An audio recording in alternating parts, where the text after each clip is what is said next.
Բարև ձեզ, Սարվատ Թեմանը, իմ այսօրվա զրուցակիցը քաղաքագետ Էդգար Առաքելյանն է, բարև ձեզ, պարոն Առաքելյան։ Պարոն Առաքելյան, սկսենք Ալեն Սիմոնյանի այցից Ռուսաստան,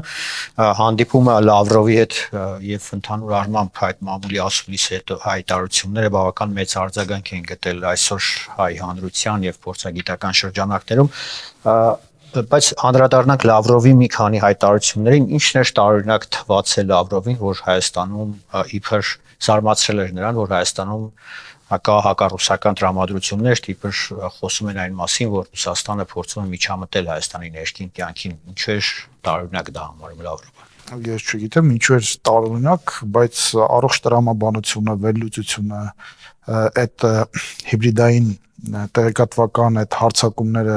դրանց աղբյուրները, ծագումները, որ ուսումնասիրում ենք, դրանք գրեթե բոլորը տանում են դեպի Ռուսաստան եւ այստեղ ուրեմն ըստ էության պարոն Լավրովը պետքա որ չզարմանար եւ ցավում եմ, եթե իրանք իսկապես տեղյակ չեն, բայց ես չեմ կարծում, որ իրանք տեղյակ չեն այդ ամեն ինչից, քանի որ շատ դեպքերում մենք տեսնում ենք, որ հենց պետական լրատվամիջոցները եւ պետական լրատվամիջոցների քարոզիչներն են այդ խոսույթը օգտագործում Հայաստանի դեմ, ինչը բնականաբար բացասաբար է ընկալվում հասարակության կողմից։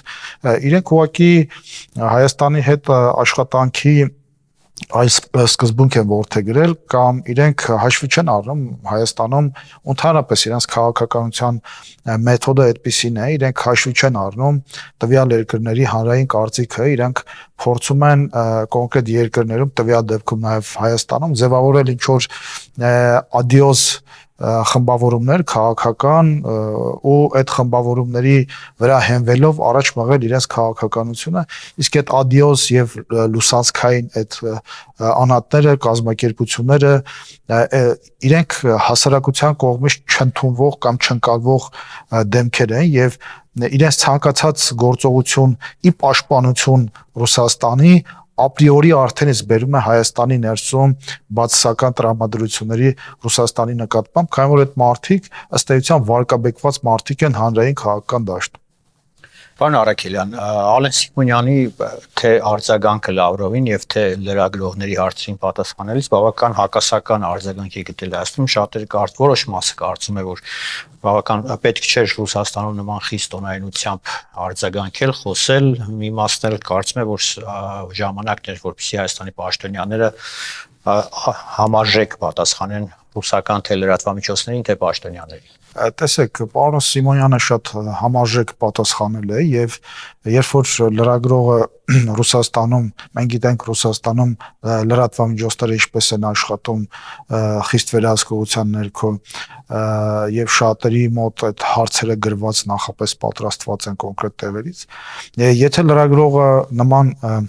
կեղծ ենթատեքստով հարցեր է տալիս ու եթե Հայաստանի Հանրապետության պաշտոնյան դրան չի պատասխանում պատշաճ, դա նշանակում է, որ Հայաստանի Հանրապետությունը կուլ է տալիս հերթական կեղծ հարձակումը Հայաստանի դեմ։ Եվ շատ կարևոր է, որ այո, նման արձագանքները տեղի են ունենում հենց Ռուսաստանում, ռուսական լրատվամիջոցների առաջ, քանի որ երբեմն իրենք կարծում են կամ մտածում են, որ Հայաստանում ուրեմն իրենց աչքից հեռու Հայաստանի պաշտոնյաները կամ հանրային քաղաքական որոշակի հատվածներ հակառուսական կամ ուրեմն հայտարարություններ են անում։ Հիմա շատ կարևոր է, որ այդ հարցերին փաստարկված պատասխան տվեց Հայաստանի ազգային ժողովի նախագահը եւ որևէ արձագանք չհնչեց, քանի որ դրան չէր կարող լինել արձագանք, քանի որ պատասխանները փաստարկված էին եւ պատասխանները պատճառաբանված էին։ Այսինքն այդ նարատիվները, տեսեք, ռուսական լրատվամիջոցի կամ լրատվամիջոցների հարցերը ինչպես էին ձևակերպվում։ Դրանք նույն բովանդակությամբ են, ինչ բովանդակությամբ այսօր Հայաստանի կոնկրետ քաղաքական շրջանակները խոսում են կամ խոսույթ են գեներացնում, այդ տեսեք եկեղեցու դեմ են գործում, չգիտեմ, թուրք-ադրբեջանական ինչ որ տանդեմին Հայաստանի դարպասները բացում են եւ այլն, այսինքն կամ ռուսական հակառուսական քարոզ է իրականացում եւ այլն։ Այսինքն մենք տեսնում ենք, որ այդ նույն ռուսական լրատվական քաղաքական դաշտի խոսույթը 100%-ով համապատասխանում է Հայաստանի կոնկրետ շրջանակների եւ դրանց կողմից տիրապետվող լրատվական քաղաքական այդ շրջանակների խոսույթի հետ։ Դա նշանակում է, որ իրենք սինխրոն աշխատում։ Պարոն Արաքելյան, Լավրովը անդրադարձել է տրանսպորտային այդ խնդիրներին, ապաշրջափակման հարցերին եւ նշել է, որ Հայաստանի, Ռուսաստանի եւ Ադրբեջանի միջև եռակողմ համաձայնությունները նկատի ունի 2022 թվականներին կնքված լավ հնարավորություն են թույլ են տալիս, որպեսզի տրանսպորտային հարցերը մեր տարածաշրջանում լուծվեն, ինչ է ակնարկում։ Ես կարծում եմ, որ պարոն Լավրովը ընդհանրապես ռուսական քաղաքական շրջանակները ուրեմն հետ են մնացել աշխարհակաղակական զարգացումներից, առնվազն գոնե այս հարցով առնվազն մի 5 տարի, քանի որ իրենց կողմից նշված այդ փաստաթղթերը, որոնք ստորագրվել են կամ հայտարարվել են 2020-22 թվականների ընթացքում, այլևս ակտուալ չեն եւ այլևս իրենք պարզապես թղթի կտոր են, քանի որ այդ փաստաթղթերով այո Ռուսաստանը ուներ կոնկրետ պայմանավորվածություններ Հայաստանի ու Արցախի նկատմամբ, այդ պայմանավորվածությունը Ռուսաստանը խախտել է, չի կատարել եւ չի կարող լինել մի իրավիճակ, երբ որ ռուսական կողմը Հայաստանի հետ պայմանավորվածությունները ձեռք բերում, ինքը խախտում է այդ պայմանավորվածությունները, հետո Հայաստանից պահանջում է, որ այ դու պետք է այդ պայմանավորվածությունները պահես։ Ոչ, կողմերից մեկի պայմանավորվածության խախտման դեպքում այդ համաձայնությունները այլևս չեն գործում։ Եվ հետեւաբար ես կարծում եմ, որ դրանք, այսպես ասենք, դատարկ հայտարարություններ են եւ այդ հայտարարությունների տակ ոչինչ չկա։ Կրկնեմ, Ռուսաստանը, եթե ուզում է իսկապես լինել գործընկեր իսկական իրական գործընկեր Հայաստանի Հանրապետության, ապա ինքը պետք է այդ ազատվի այդ բալաստներից, ընդ որում իրավապայմանագրային այդ բալաստներից ուրեմն պատմական այսպես մտածելակերպի առումով, հա, ստերեոտիպերի առումով այդ բալաստներից, երբ որ իրենք Հայաստանը դիտարկում են որպես ֆորպոստ եւ միայն այն դեպքում հայ-ռուսական հարաբերությունները իսկապես կզարգանան, եթե ռուսական քաղաքական establishment-ը Հայաստանը անցալի որպես գործընկեր։ Հակառակ պարագայում, ասեմ, Ռուսաստանը այստեղ որևէ ուրեմն հաջողությունների չի հասնում։ Պարոն Արաքելյան, ընդհանրապես ո՞նց եք պատկերացնում ռուսները կարան միանան TRIP-ի նախագծին, ապաշրջափակման ամերիկյան նախագծին, կա նման հեռանկար, կա նման հնարավորություն եւ արդյոք պետք է։ Դա ուրեմն հայ-ամերիկյան նախագիծ է եւ այլևս այդ նախագծի ուրեմն կողմերը Հայաստանի Հանրապետությունն ու Միացյալ Նահանգներն են եւ հետեւաբար որևէ երրորդ կողմ, որը կլինի այդ պայմանագրի մասնակից, բնականաբար բացառվում է, բայց այդ նախագիծը արված չի բացառապես Հայաստանի եւ Միացյալ Նահանգների համար։ Դա նախագիծ է, որից կարող են կամ որի պտուղներից կարող են օգտվել նաև մեր գործընկեր երկրները, հարևան երկրները, նույն Իրանը, մենք գիտենք, որ Թուրքիան, Ադրբեջանը կարող են օգտվել, Վրաստանը կարող են ինչ-որ առումներով օգտվել, եւ նաև Ռուսաստանը, այո, այսինքն կենտրոնական Ասիայի երկրներն են օգտվելու, Չինաստանն է օգտվելու կենտրոնական Ասիայի միջոցով։ Այսինքն սա նախագիծ չի ընդդեմ, ընդհակառակը ես կարող եմ ասել եւ հավաստիացնել, որ սա բացառիկ նախագծերից է տարածաշրջանային, որտեղ գրեթե տարածաշրջանային բոլոր երկրների կողմից կամ մեծամասնության կողմից կոնսենսուս կա այս նախագծի շուրջ։ Եվ հետեւաբար տորպեդահարել այս նախագիծը նշանակում է տորպեդահարել այդ կոնսենսուսը եւ ունենալ այլ պլաններ, որոնք ոչ թե տարածաշրջանը կոնսենսուսի են բերում տնտեսական, քաղաքական եւ աշխարհակաղակական առումով, այլ ուրեմն պրոյեկտներ, որոնք տարածաշրջանում կարող են հակասություններ առաջացնել, կոնֆլիկտներ առաջացնել։ Եվ հետեւաբար մարդիկ, ովքեր ասում են, որ սա Ռուսաստանի դեմ է, ոչ, նման բան չկա, սա ոչ Ռուսաստանին է դեմ կամ ընդհանրապես նման մեկնաբանությունը սխալ է, սա ոչ Ռուսաստանին է դեմ, ոչ Իրանին, ոչ չգիտեմ Վրաստանին, ոչ Ադրբեջանին, ոչ Թուրքիային, սա նախագիծ է, որը բխում է Հայաստանի Հանրապետության ազգային պետական կենսական շահերից։ Եվ ես համոզված եմ, որ Ռուսաստանը իր տնտեսական քաղաքական գործունեությունը ծավալելիս, հա, աշխարհակաղակական երբեք չի մտածում, թե ինչպես անենք, որ համապատասխանի Հայաստանի ազգային պետական շահերին կամ նույնը չի անում Իրանը, նույնը չի անում Թուրքիան, Վրաստանը, Ադրբեջանը։ Սա պրոյեկտ է, որը դեմ չի մեր գործընկերներին եւ նաեւ տարածաշրջանային երկրներին եւ ամենակարևորը սա բխում է Հայաստանի Հանրապետության ազգային պետական շահերից եւ մենք պետք է այս պրիզմայով նայենք, ոչ թե այդ շրջանակների կոնկրետ ուրեմն մոտեցումներով, երբ ցանկացած դրական բան, որ տեղի ունենում Հայաստանի Հանրապետության համար, ցանկացած բան, որը բխում է Հայաստանի Հանրապետության շահերից, նրանք առաջինը դիտարկում են արդյոք դա համապատասխանում է Ռուսաստանի շահերին, արդյոք դա համապատասխանում է Իրանի շահերին, արդյոք դա համապատասխանում է մյուս երկրների շահերին, նոր վերջում իրենք այսպես մտածում են Հայաստանի Հանրապետության կենսական շահերի մասին, ու այստեղ էլ ես վերջին ժամանակներս իմ հարցազրույցներում մշտապես կրկնում եմ, որ այո պետքա վերցնել Միացյալ Նահանգների նաև այն նախագահի այն կարևոր դեվիզը, որ ասում է America the first, մի փոքր ձևափոխենք եւ ասենք Armenia the first։ Այո, մեր գործունեության քաղաքական, տնտեսական, աշխարհաքաղաքական, աշխարհատնտեսական հարաբերությունների հիմքում պետքա լինի առաջինը Հայաստանի Հանրապետության ազգային պետական շահը, հետո դրանից ածանցվի մնացած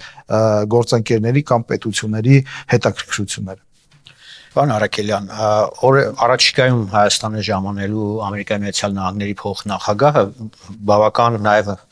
մեծ պատվիրակությամբ խոսք է գնում, ինչ կտա այդ այցը, ինչ օրակարգով է գալիս եւ ինչ փոփոխություններ կմտցնի տարածաշրջանում։ Դե բնականաբար օրակարգը ըստ էության հայտնի է գրեթե,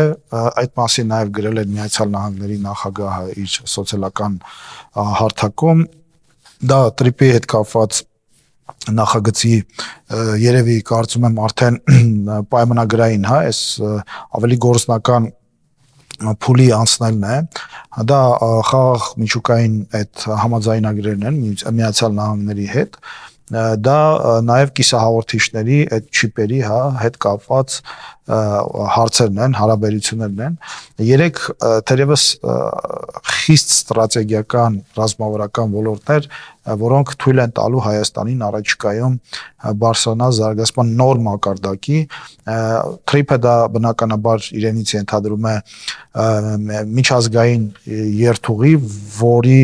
որտեղ Հայաստանը հանդիսանում է շատ կարևոր օղակներից մեկը եւ սա հնարավորություն է տալիս Հայաստանին փակուղային պետությունից, տուպիկային պետությունից դառնալ խաչմերուկային պետության, որի միջոցով անցնելու են դառնան մեր տարածաշրջանի եւ տարածաշրջանից հեռու գտնվող երկրները եւ տանելու են, բերելու են իրենց ապրանքները, որից Հայաստանը նաեւ շահույթ է ունենալու եւ նաեւ մեծանալու է Հայաստանի աշխարհաքաղաքական դերակատարությունը այս տարածաշրջանում ու մեծ առումով գլոբալ առումով հաջորդը բնականաբար միջուկային էներգիայի հետ կապված մենք գիտենք որ սա մեր համար խիստ կարևոր ոլորտ է հաշվի առնելով մեր աշխարհագրական դիրքը միջուկային խաղաղ միջուկային էներգիան մեզ համար ստրատեգիական նշանակություն ունի էներգիայի վստահելի աղբյուր մշտական եւ վստահելի աղբյուր ունենալու համար մենք գիտենք որ աշխարհը զարգացել է եւ այսօր միջուկային տարբեր ռեակտորներ կան եւ օրեր առաջ Հայաստանի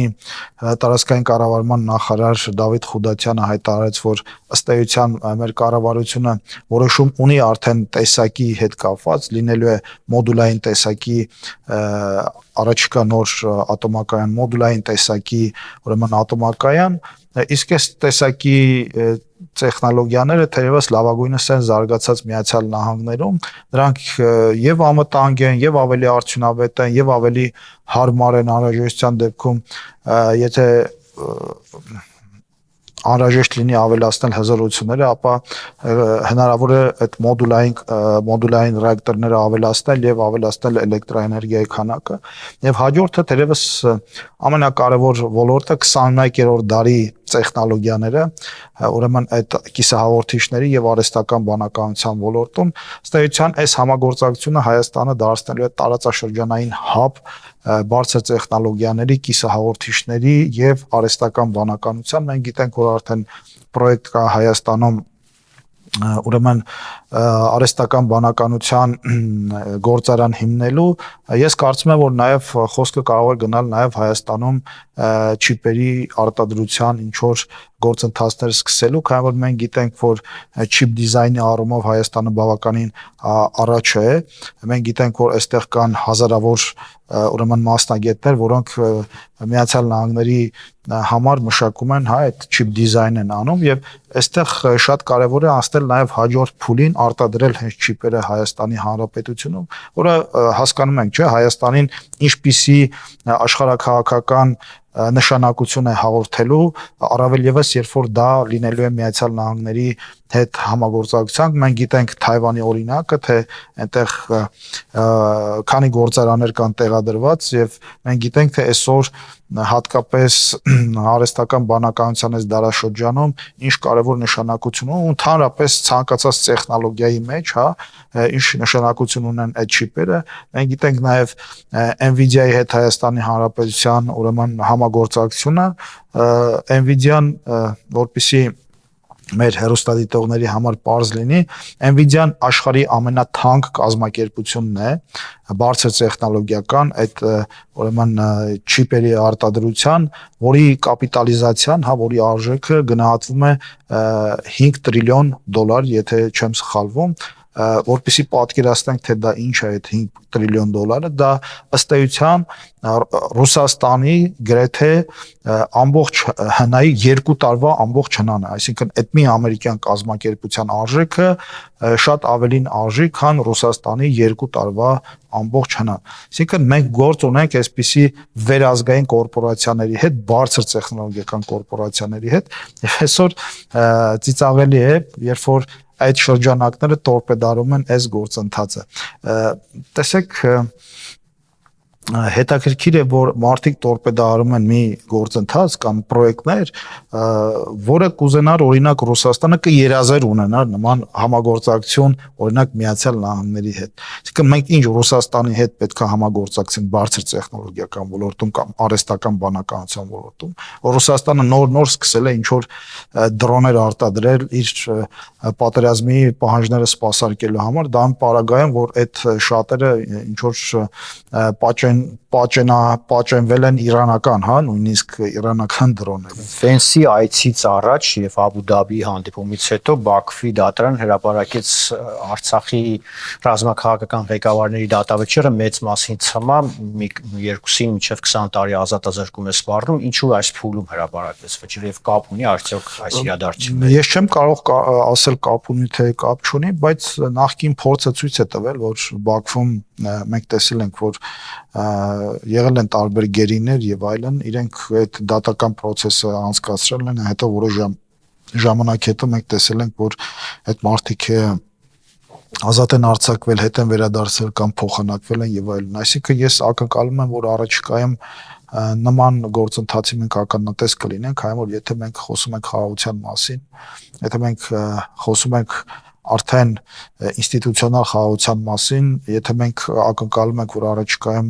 միգուցե կստորագրվի նաև վերջնական խաղաղության համաձայնագիրը, ապա պետքա նաև ենթադրելի է նաև, որ մենք պետքա նման իրավիճակ չունենանք։ Անդրադառնանք իր քաղաքական կյանքին, ընդդիմադիր դաշտում շարունակում է, այսպես ասենք, առաջատար դիրքերով առաջարժվել Կարապետյանի, Սամվել Կարապետյանի շարժումը, բայց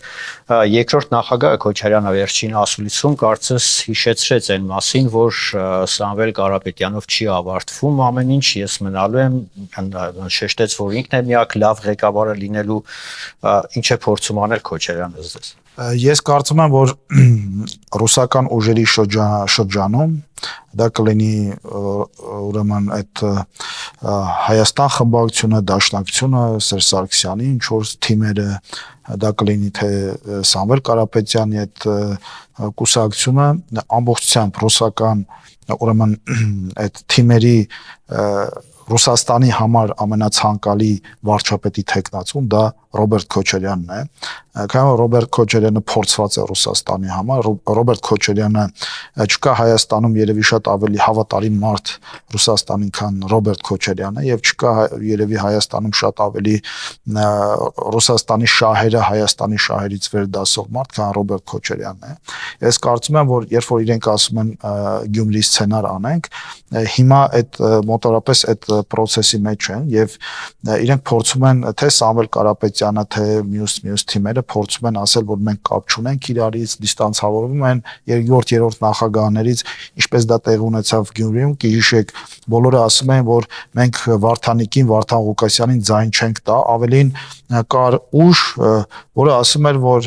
նույնիսկ Վարդան Ղուկասյանը դա ՔՊ-ի կամ իշխանության թեկնածունն է, չի բացառվում, որ էլի այդպիսի մանիպուլյացիաներ անեն,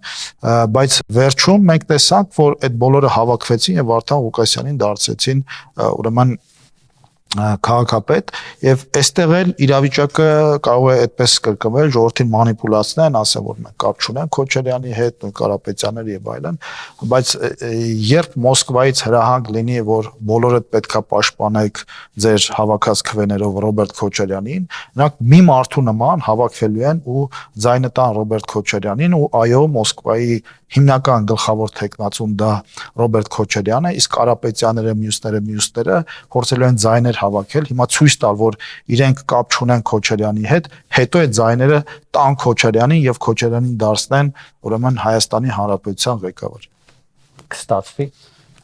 Իհարկե չի ստացվի, բայց պրոյեկտը այդպեսին է։ Շնորհակալություն։ Ես եմ շնորհակալ։ Սա օրվա թեման էր, զրուցակիցս քաղաքագետ Էդգար Առաքելյանն էր, կհանդիպենք առայժմ։